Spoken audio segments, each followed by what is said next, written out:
അളിയ ഞാൻ റെഡി, നമുക്ക് പോവാം. ഓനക്കുട്ടാ നീ ഇത് എന്ത് ഭാവിച്ച? ഞങ്ങൾ അളിയനും ഒന്ന് കറങ്ങാൻ പോകുന്നു. തൽക്കാലം മാത്രം മനസ്സിലാക്കാൻ മതി. ബാക്കി വല്ലതും ഉണ്ടാവുകയാണെങ്കിൽ ആലുവയിൽ ഇറക്കാം. ഈ പട്ടണത്തിലെ പ്രധാന ആകർഷണം ഇവിടുത്തെ റോഡുകൾ തന്നെയാണ്. ഇവിടെയോ എന്തോ ഒരു തകരാറ് പോലെ. എന്റെ കൈ നീളും ഡബറ കണ്ടാ. എന്തോന്നടാ ഇതൊക്കെ? മനസ്സിലായില്ലേ?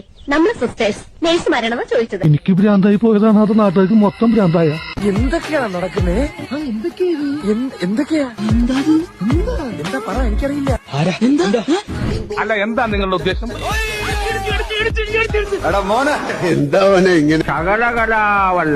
ഉണ്ണിയേട്ടൻ ഫസ്റ്റ്. റോഡിലേക്ക് നോക്കി വണ്ടി ഓടിക്കണ ചെറുപ്പം. ഇവനൊക്കെ അവിടെ സ്പീഡിൽ വരെയായിരുന്നു. എവിടെയുള്ളടാ? പിടിക്കവനെ എന്നെ ഇന്ന് തിങ്കളാഴ്ച വെള്ളിയാഴ്ച ആവട്ടെ. അവിടുന്ന് ആശാൻ മുമ്പേ നടക്കും, ശിഷ്യ പിറകെ നടന്നാ മതി. മേലാൽ ഓവർടേക്ക് ചെയ്യരുത്. ഒരു കയ്യബദ്ധം നാറ്റുകരുത്. സ്മോക്ക് വരൂ. Ready sir. ഒന്നടിച്ചേ. എന്റെ അണ്ണാക്കിലോട്ട് കുത്തിക്കറ്റല്ല പറഞ്ഞത്. കാര്യമായിട്ടാണ് ചോദിക്കുന്നത്. ഇതുപോലത്തെ വണ്ടി ഓടിച്ചിട്ടുണ്ടോ? പുരാതന ശിലായുഗത്തിൽ പണിതീർത്ത ഒരു ഒറ്റക്കൽ നിർമ്മിതിയാണിത്. കണ്ടൂടാ, കണ്ണും കണ്ടൂടാ. ശിവനെ, ഇത് യാതില്ല.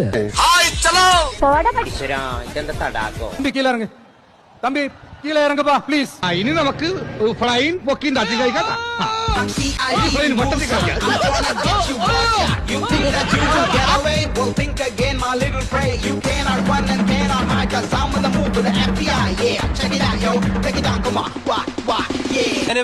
ഞാൻ പോകുന്നു. Bye bye.